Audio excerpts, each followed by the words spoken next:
Go at throttle up. Roger, go at throttle up.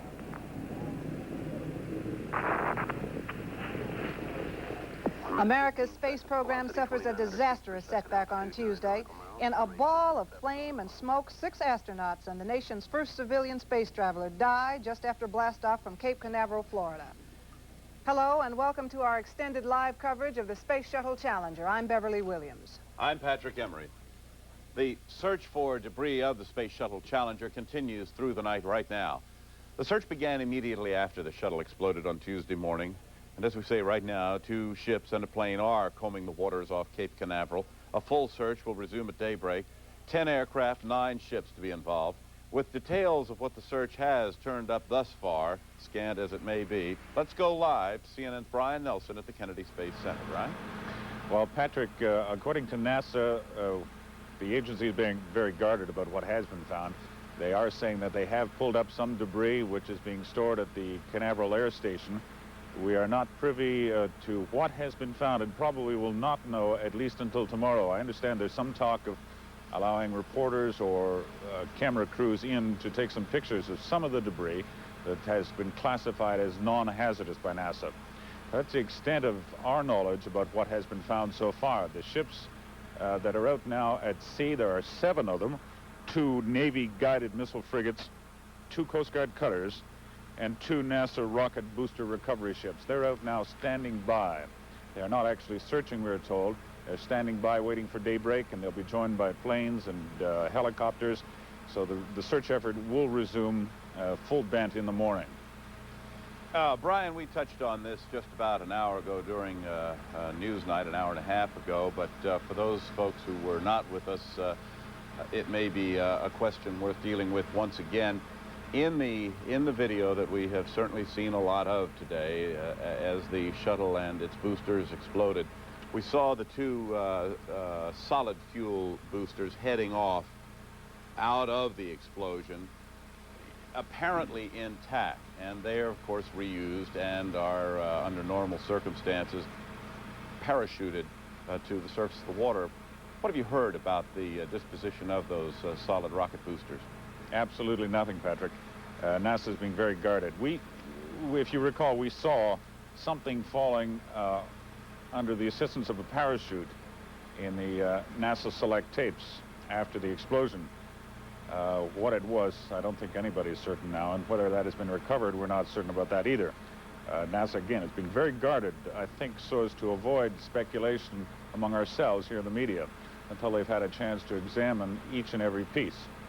Brian, you say that the fragments are being recovered tonight, but the shuttle was blown to pieces, literally. What can NASA hope, what kind of information can the officials hope to gain from that, or will they have to rely on the computer tapes? I think what they recover from the ocean will be pretty much the pieces to a puzzle. The larger puzzle will be put together from the computer tapes. According to a spokesman I talked to about 20 minutes ago, they have huge amounts of material stored on those tapes from the beginning of the launch for that period of a minute 15. They say that lots of material has been stored on tape, and that will likely be the source of any clue that they might come up with as to the cause of the accident.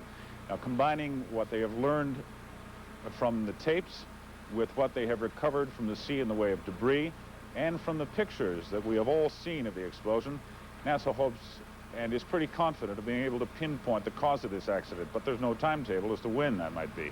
Now, who's spearheading the investigation? Well, they've already appointed an interim board of investigators. There are 5 men, many of them well known. Richard G. Smith, the director of the Kennedy Space Center.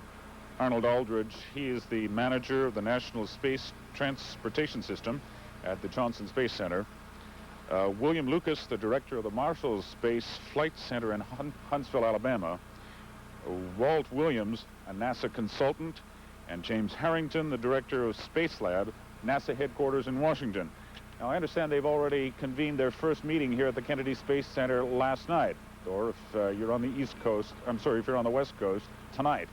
They've had a meeting, and their first action was to impound every document, every tape, every bit of debris that has been recovered so far that is remotely connected with this mission. That was their first action, and according to NASA, the full permanent board, whose members have not been announced, should be revealed within a day or so. Brian, you've been, of course, covering this tragedy for us now from Cape Canaveral for a good many hours. I'm just wondering if you might just take a second here to kind of reflect a little bit. These shuttle launches have become so routine that we had all become so rather blasé about them. I think, to the best of my understanding, CNN was the only network carrying it live at the time. I wonder if you might just reflect a little bit about your feeling and the feeling of reporters there involved in what certainly was left the ordinary, the blasé, and became the tragedy that it did. I think everyone here shares the grief and the sorrow. I know that I felt it, and if I can just take a moment to explain what I was doing. I was in a plane heading from Orlando south to Miami. I took a look out the window as the pilot made an announcement that the shuttle was lifting off. I could follow it to a certain point, and then it went out of reach. And I thought to myself, another beautiful launch, nice clear skies, and this was another picture postcard liftoff for NASA. About 5 or so minutes went by, and then I took another look out the window, and I could see that plume of smoke that is normally associated with a liftoff, but trailing beside it were thin, tiny plumes that looked just a bit odd, out of the ordinary. For a few moments there, I concluded that this was because of the cold weather here and the re-entry through the atmosphere of the solid rocket boosters were what was causing these smaller, thin trails of smoke. As it turned out, I was wrong.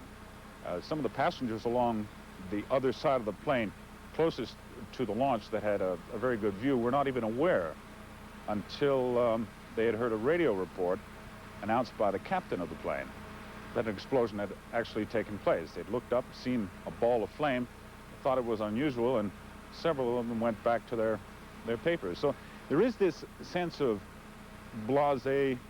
I've seen it all before among not only reporters, but people at large. And we've tended to take for granted that this wonderful bit of machinery here has frailties, and so do the people behind them.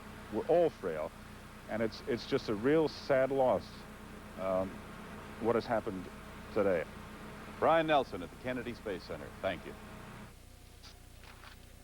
What it was like for the people who were at the Kennedy Space Center watching this tragedy unfold is better understood by watching the scene than by hearing it described. We take this look at the reaction of the viewers, including the parents of teacher astronaut Christa McAuliffe, as it slowly became clear exactly what happened. 4, 3, 2, 1, and liftoff. Liftoff of the 25th Space Shuttle mission, and it has cleared the tower. Roger, Challenger. Good roll program confirmed. Challenger now heading down range.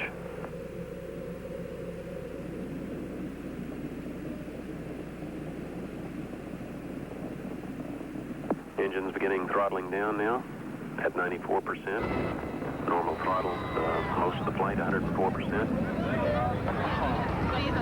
We'll throttle down to 65% up shortly. Engines at 65%. 3 engines running normally. 3 good fuel cells. 3 good APUs. Velocity 2,257 feet per second. Altitude 4.3 nautical miles. Downrange distance 3 nautical miles.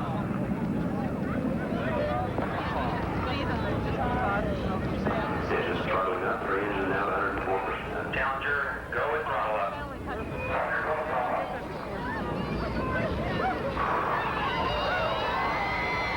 Minute 15 seconds. Velocity 2,900 feet per second. Altitude 9 nautical miles. Downrange distance 7 nautical miles.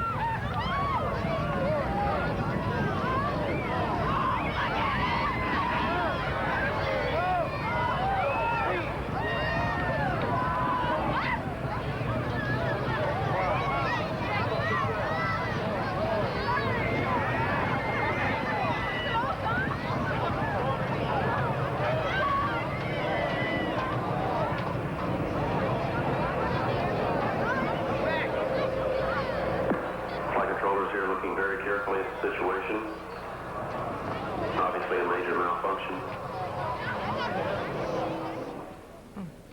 Unbelievable. When our coverage continues, we will have an in-depth look at the astronauts aboard the ill-fated shuttle flight. And we will look at the reaction to the Tuesday tragedy from those who knew space teacher Christa McAuliffe best, her students.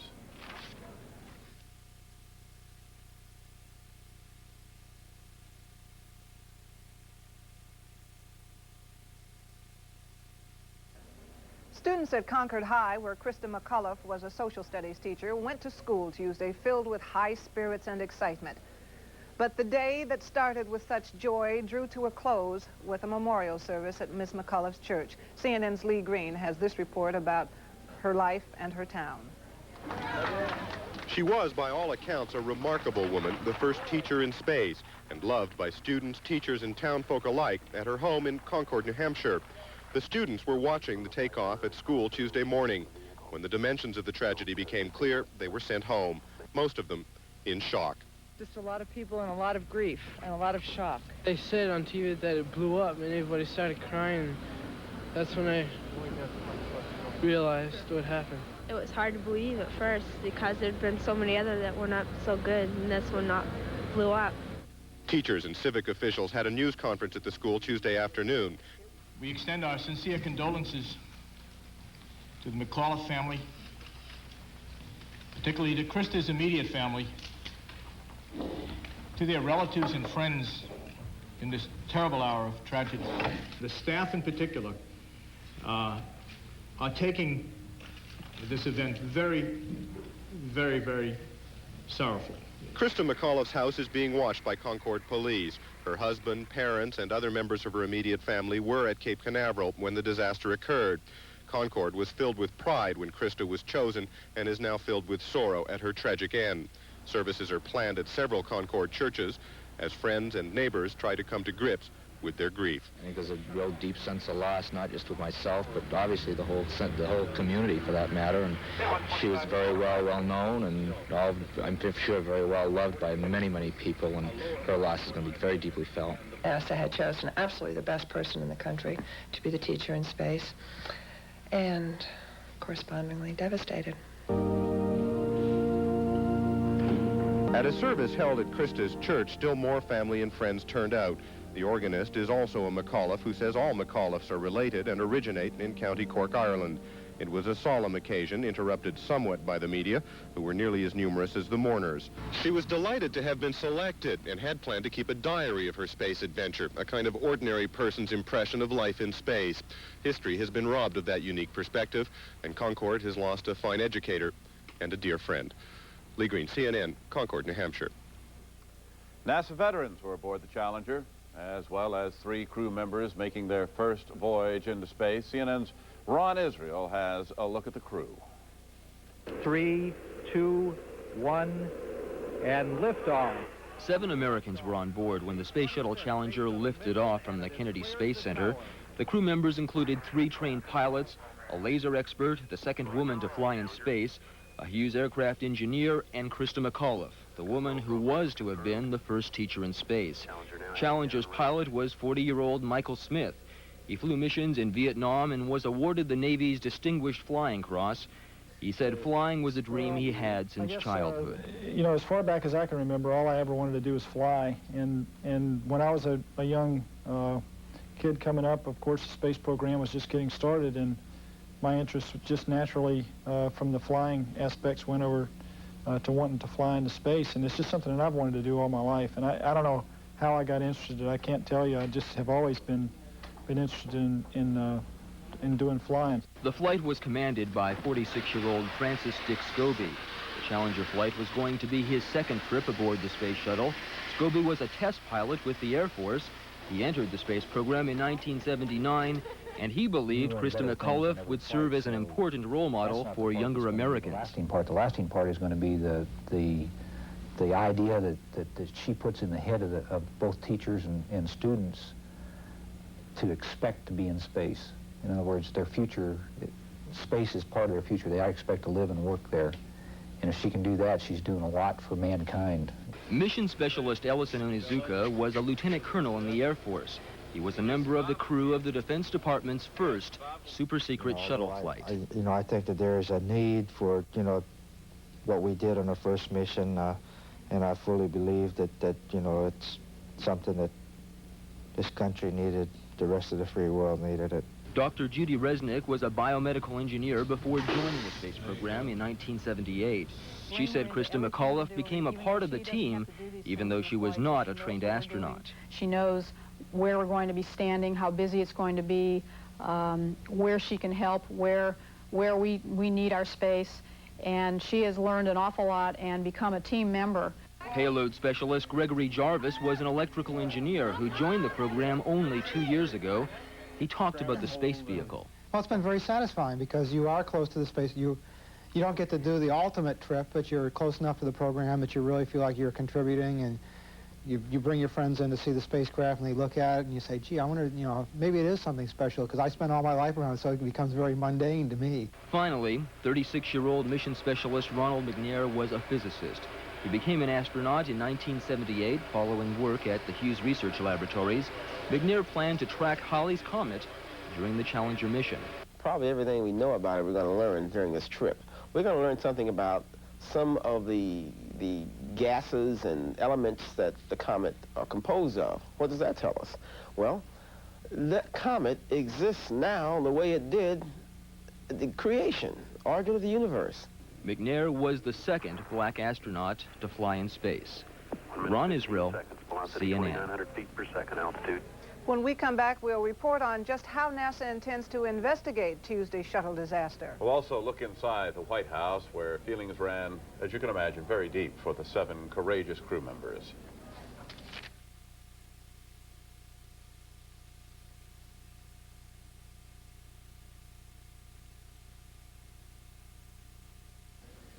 NASA has clamped a tight lid on information from Mission Control following the explosion aboard Challenger on Tuesday. The officials refused to accept interviews or to speculate about how long an investigation would take.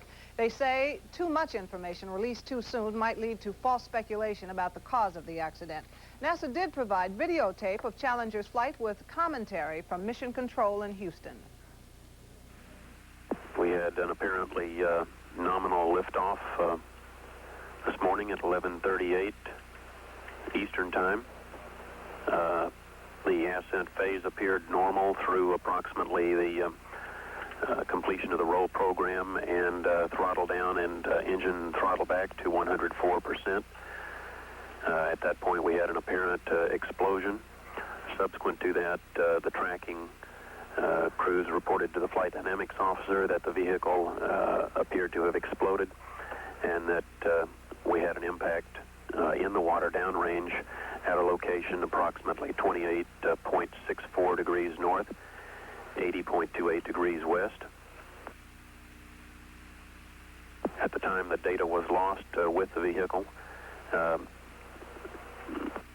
according to a poll by the flight director Jay Green of the positions here in Mission Control, there were no anomalous indications. No indications of problems with the engines or with the SRBs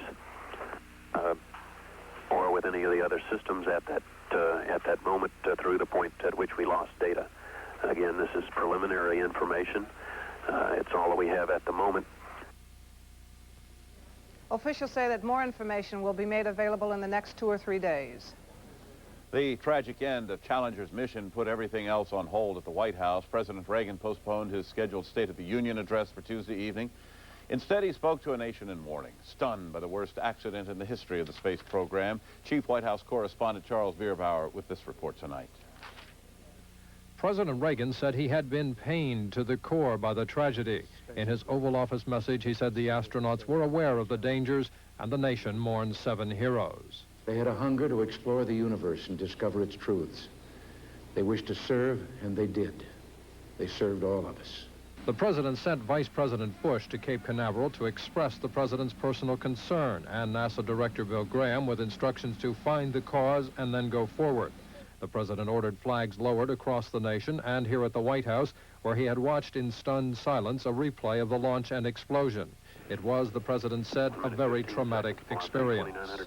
On Capitol Hill, the House paused for a moment of silence. The president had at first planned to go ahead with a State of the Union address, but administration officials said that in Congress and at the White House there was a gathering consensus that the more you looked and watched and felt the impact, that the nation's focus was on the tragedy. Today, our shock turns to sadness. We salute those who risked and gave their lives to serve our country at the last great frontiers. The State of the Union was put off for a week, and the White House planned for the president to attend a memorial service for the 7. Amid the grief, Congress's own astronauts defended the safety record of the American space program. So if there's one thing NASA has not done all the way through, it is take a chance on cutting corners. And we've grown accustomed to success. And it's been an amazingly successful program so far. It's a surprise to me that it happened, but I would go again tomorrow. If NASA would let me go, I would go again. The president agreed that there would be more shuttle flights, more shuttle crews, even more teachers in space. The president had designated a teacher as the first citizen traveler, and he had a message for the children who watched the shuttle take off, saying sometimes painful things like this happen. It's all part of taking a chance and expanding man's horizons. The future doesn't belong to the faint-hearted. It belongs to the brave. The Challenger crew was pulling us into the future, and we'll continue to follow them. The president had planned to mention the shuttle flights in his State of the Union vision of the future, but everything changed in a fiery burst at midday. Still, the president said he had always had faith and respect in the space program, and what happened did nothing to diminish that. Charles Bierbaum, CNN, the White House. When our extended live coverage continues, we will bring you an interview with author Ray Bradbury. He's going to be talking with us about reaction to Tuesday's disaster and what it could mean to the future of people in space. At this hour, search crews from the Coast Guard are searching the waters off of Cape Canaveral, looking for the wreckage from the shuttle Challenger. Coast Guard officials say a bigger search will resume at dawn. The shuttle exploded Tuesday shortly after liftoff from the Kennedy Space Center. Engines throttling up, 3 engines now at 104%. Challenger, go at throttle up. Challenger, go at throttle up.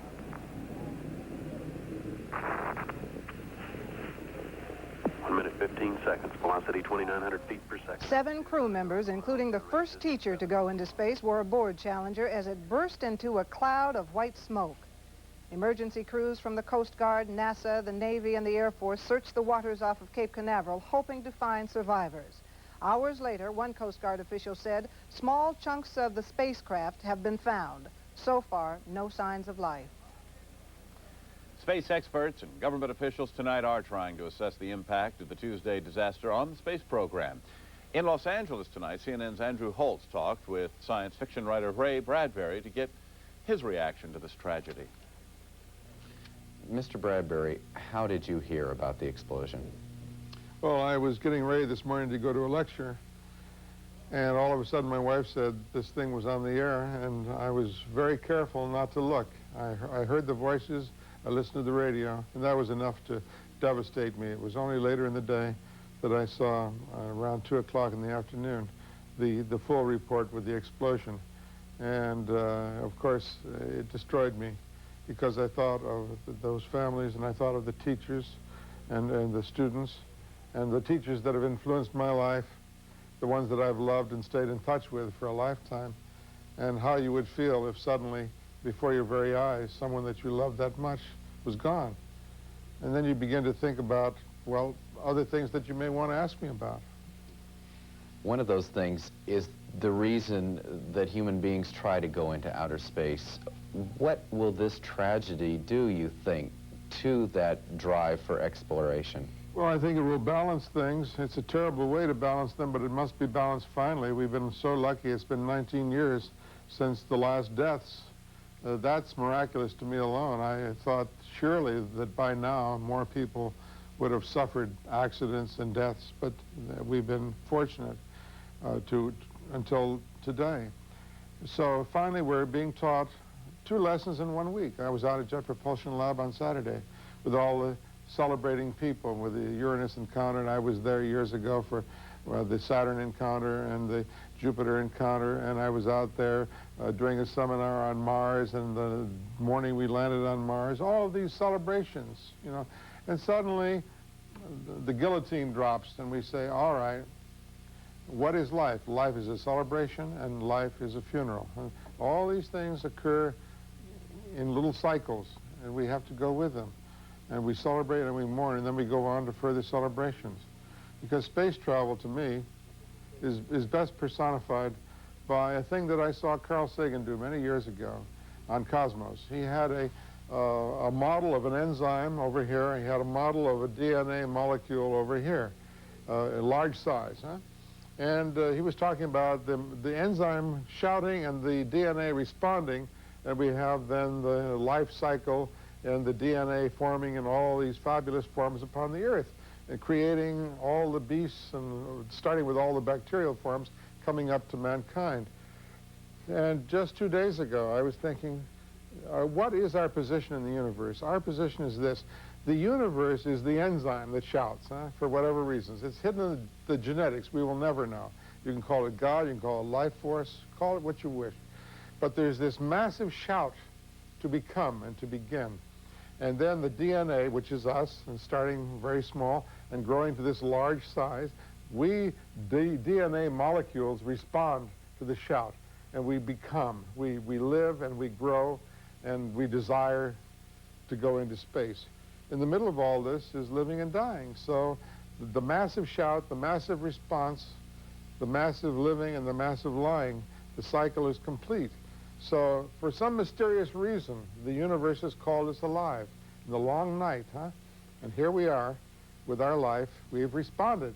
So in this week now, we celebrate on the one day, we mourn on this day, and then tomorrow we say to ourselves, all right, let's look at this shout and this response and make sure that we go on with the response. Toynbee is our teacher. Toynbee years ago wrote in so many articles, so many books, the challenge of the future rushes upon us like a dark wave. If we do not respond to it, if we do not will ourselves to become, to survive, we go down with all the other civilizations, with all the other cultures. I refuse that. I will not go down, and I don't want us to go down. And these people who died today, if we fell away from this, if we did not will ourselves to continue, they would be ashamed of us, and they'd have every right to be ashamed. Is this the end of innocence for the space age? Oh, I don't know if that's too rough a way of putting it. I suppose we have been innocent because we've been protected so long. Maybe that is a good way to say it, because we tend to protect our children. And I have 4 daughters, and I have 3 granddaughters. And you want to run ahead on the road of the future and protect them, which of course you can't do, only to a certain point. And I suppose in a way, for 19 years we've been protected, and we've been allowed to run ahead on the road, and we thought nothing would ever happen. And finally it has. Yes, I guess you've nailed it.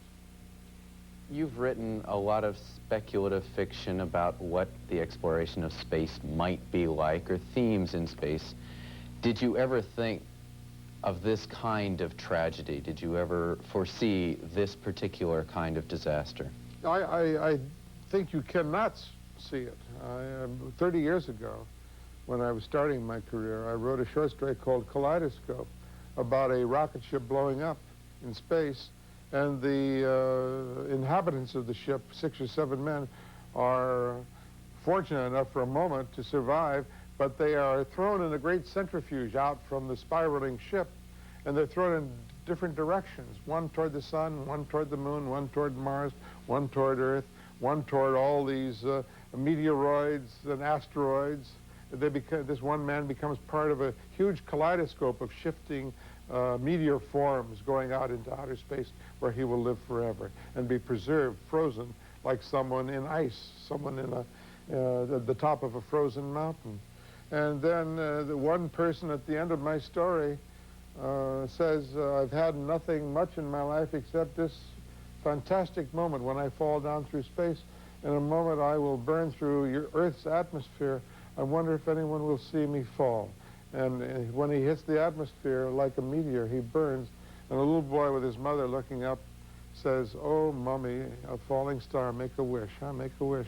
So I suppose in this terrible day, in the deaths of these people, we're asked to make a wish. And what is the wish? The wish is for our future and the continuation of our hope for ourselves. Mr. Bradbury, thank you very much. Pleasure. Pat and Bev? Yes, as a nation, it's time for mourning and reflection. And looking ahead. That's right. And we are going to do that in just a moment when we come back and take your calls to find out how you reacted to today's tragedy. We'll be back in a moment.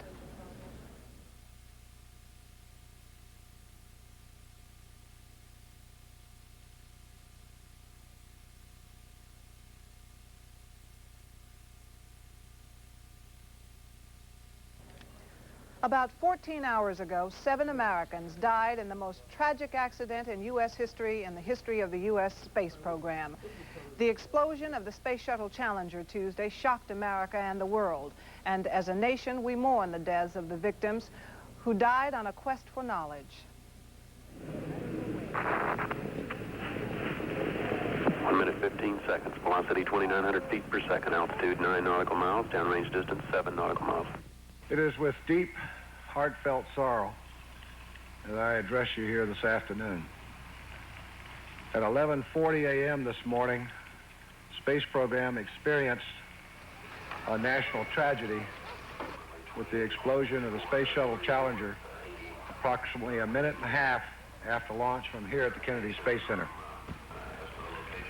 I regret that I have to report that based on very preliminary searches of the ocean where the Challenger impacted this morning, these searches have not revealed any evidence that the crew of Challenger survived. You get chills, you know, when you first hear about it. And, I don't know, you start wondering why, they're doing it and why they're going up so often and that type of stuff. It hit me kind of hard. Everybody was shocked. They all went silent, nobody spoke, just watched in stunned silence. Well, it's very difficult for me to talk about it because these were my friends. Mike Smith, the pilot, was my mother hen the first month that I trained. They assigned him to me, go to my classes and help brief me. And I don't know of any time that I have been more shocked or more moved than when my first wife was killed in an automobile accident. I guess in our human existence there is triumph and there is tragedy. They served our hopes for scientific exploration and for human progress. The future doesn't belong to the faint-hearted. It belongs to the brave. The Challenger crew was pulling us into the future, and we'll continue to follow them. We will never forget them, nor the last time we saw them this morning, as they prepared for their journey and waved goodbye and slipped the surly bonds of earth to touch the face of God. May your spirit, O Lord, be with them, and may your love follow them and their families this day and every day, we pray. Amen.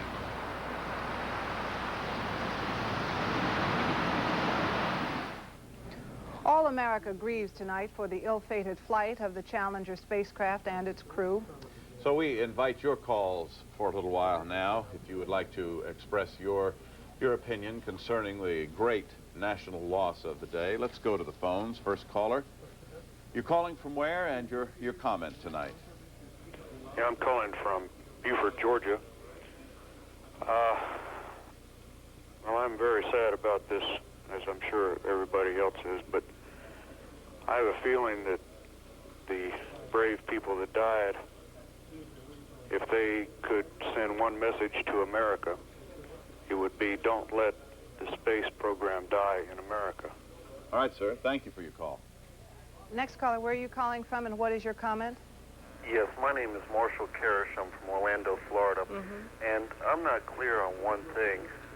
What is the difference between a teacher in New Hampshire and a test pilot from the Navy? They're both American citizens, right? Mm-hmm.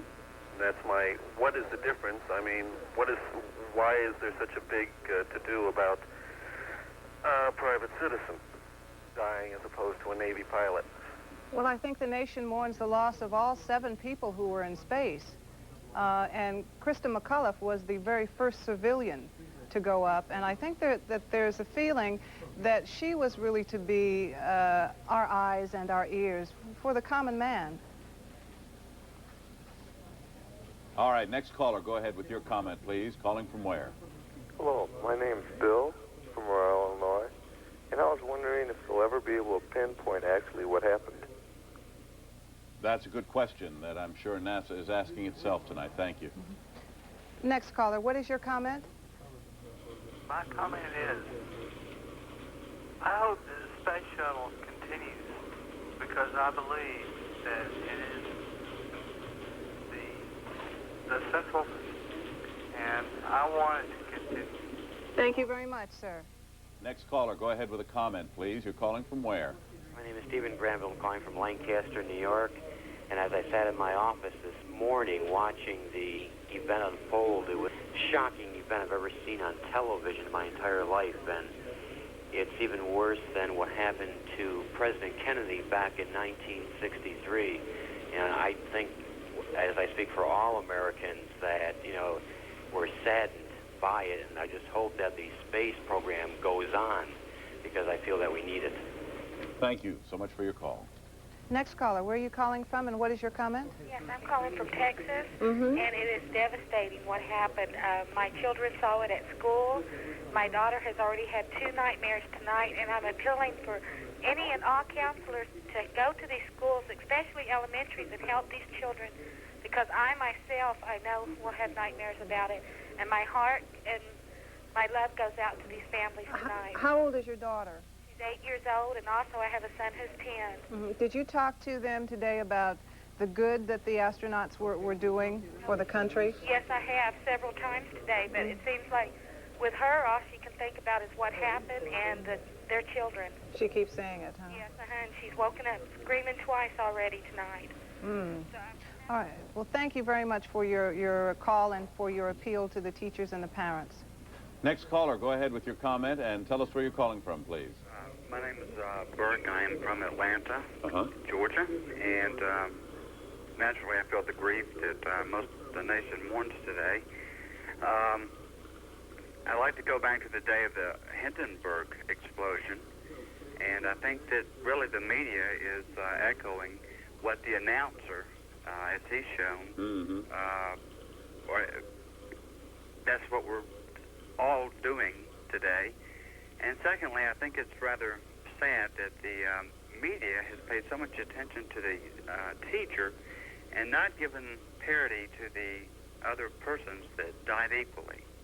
Well, once again, Bev's earlier call was much to the same effect. I don't think there's any particular singling out here, other than the fact that Christa McAuliffe was, after all, this was the teacher space mission, but certainly she is not missed more than anyone else aboard that craft. But thank you for your call. And I think also it should be pointed out that everyone else aboard was a scientist or technician from the scientific field, and so in a sense she represented us, and I think that's why she was so significant. And although Pat said it best, that you know, we missed them all. Next caller. Your comment? I'm Bob Ball, calling from Huntington, New York. Mm-hmm.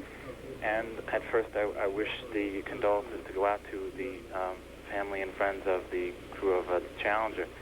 Secondly, I hope that this doesn't really set back the space program too far, due to the fact that accidents such as these happen in aviation in the beginning, and we see the effects, and everybody gets on planes now. Even with 1,500 people who died in 1985, they assume that, you know, there is a certain amount of risk, but they take that kind of for granted, and hopefully that space travel will be in the same type of light later on.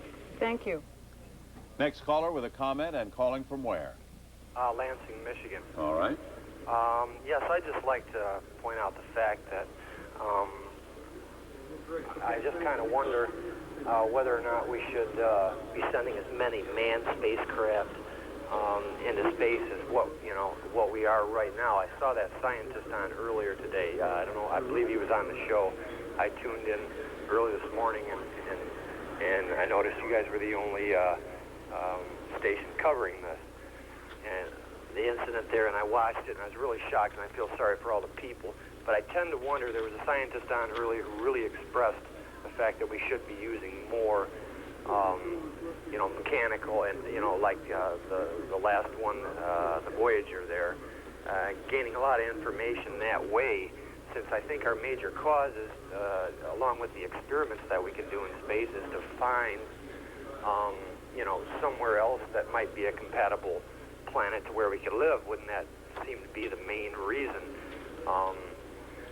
But I think... Well, there's certainly a lot of other reasons for all, there's the developments in medicine, the developments for industry, most all of the modern technology today, one way or another, can be indirectly or directly attributed to the space program so far. And but there is, granted, you make a fine point. There's been a lot of debate today about the use of human beings in space. Is it all that necessary? Could more of the missions be unmanned? And we thank you for your call. Next caller, what are your thoughts? This is Michigan. Mm-hmm. I just wanted to say that I've been watching the coverage on this all day, and it's terrible that what happened to these people. What you have to really think about is that, you know, they have responsibility. What they're doing is for the United States. If it wasn't for people like these, you know, where would we be today? It takes people that want to take a risk, want to help our nation out.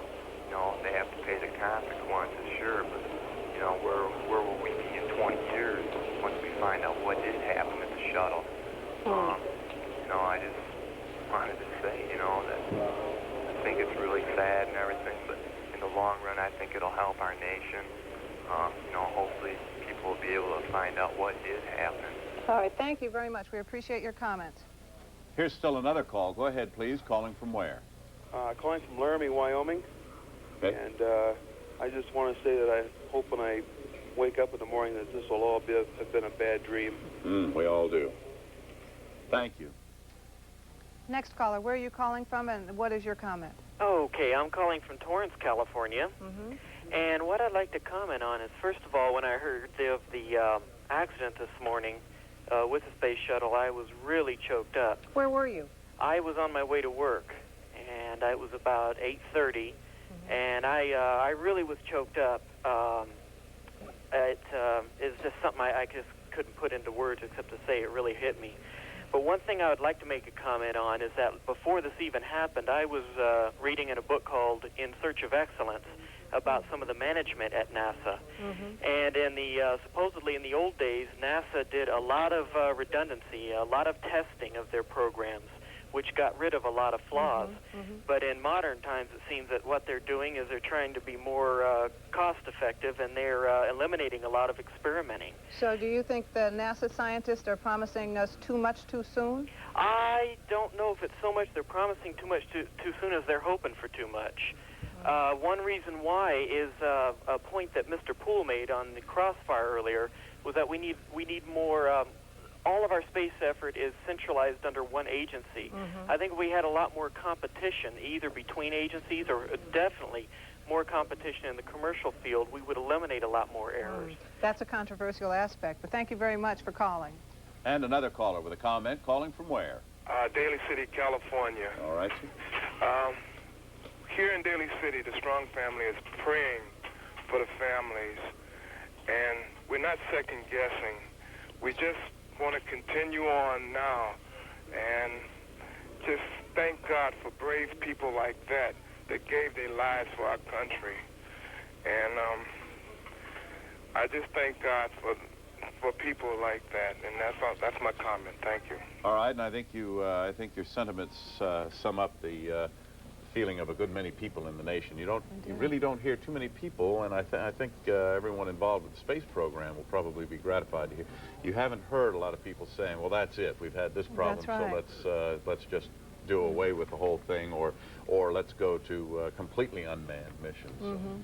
Well, I think that people are even more dedicated and more committed now to, I guess, as one person said it, to the quest for knowledge in space. We'll be back in just a moment.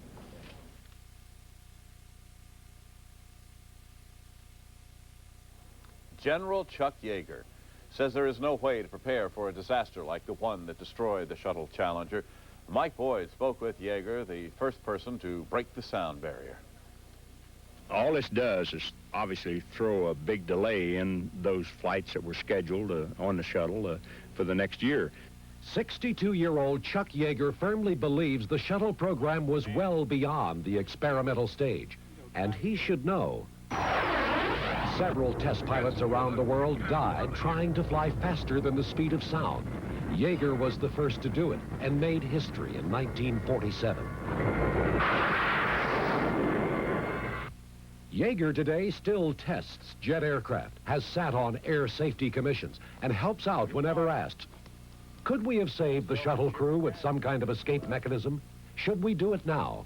You cannot build a protective system that would keep the crew from, being incapacitated in an accident like that. But if you do, then it would be so heavy you couldn't get it off the ground, and it would cut into your payload.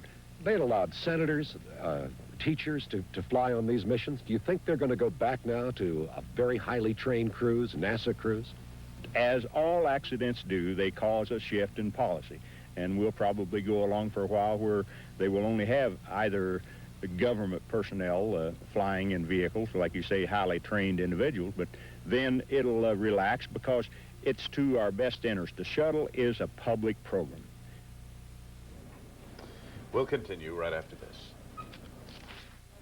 A NASA team meets Wednesday to begin the official investigation into what caused Tuesday's disaster aboard the Space Shuttle Challenger. The search for remnants of the spacecraft continues at this hour off of Cape Canaveral.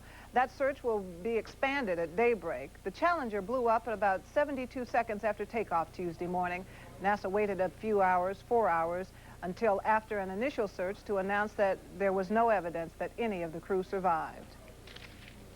With more on NASA's investigation, CNN's Brian Nelson is standing by live at the Kennedy Space Center. Well, as you can see, Beverly, the scene here at the Kennedy Space Center is quite quiet this morning, but the search effort has been placed on standby at least until daybreak.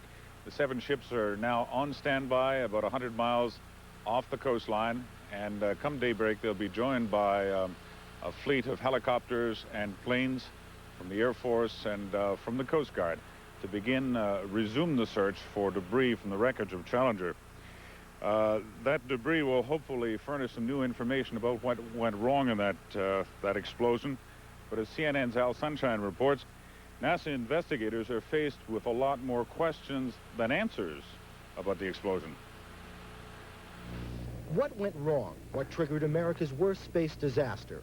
Finding the answer to that question is the focus of America's entire space program now. Even as a horrified nation watched Challenger explode into a huge fireball, a small fleet of ships and aircraft began setting into motion NASA's contingency plan to recover shuttle wreckage. It took more than an hour for all the debris to fall back to Earth.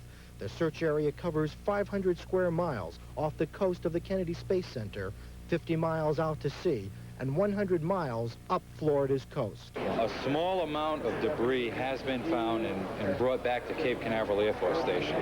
Just what it is, how big, I don't know. The investigation into what caused the Challenger disaster parallels what happened after a commercial airline crash. The wreckage provides the physical clues into what happened.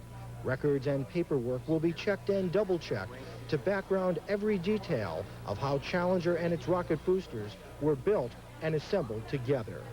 Try to fit together all the pieces of the puzzle and come to a conclusion that allows you to either fix whatever went wrong and go on. And it's a procedure that NASA goes through on on any problems that occur. Reporters from around the world have converged on Kennedy Space Center's press headquarters, seeking information and updates, bits and pieces to the puzzle of what went wrong. We're all sort of uninvited guests, and there are going to be more of us. We're here. No. The immediate family watches the launch control center, the roof of that building. I don't exactly know. The Coast Guard Miami Center is coordinating all sea and air rescue efforts? So I absolutely don't know. You know, who said it or what, I didn't hear that. Military ships and aircraft will continue to patrol the waters off Cape Canaveral, looking for more clues into what caused Challenger to explode shortly after liftoff. There's no indication when the recovery efforts will be called off.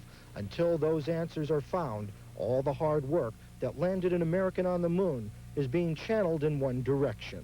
NASA's had a disaster plan since the start of America's space shuttle program. It's never been used before, but now that plan is NASA's priority mission to answer the question of what caused the Challenger disaster. Al Sunshine, CNN, at the Kennedy Space Center. NASA is now saying that some of the debris from Challenger has begun washing up on the beaches just east of here in Florida. They are asking boaters and particularly beachcombers if they find any of that debris not to pick it up for two reasons. They believe that some of it may be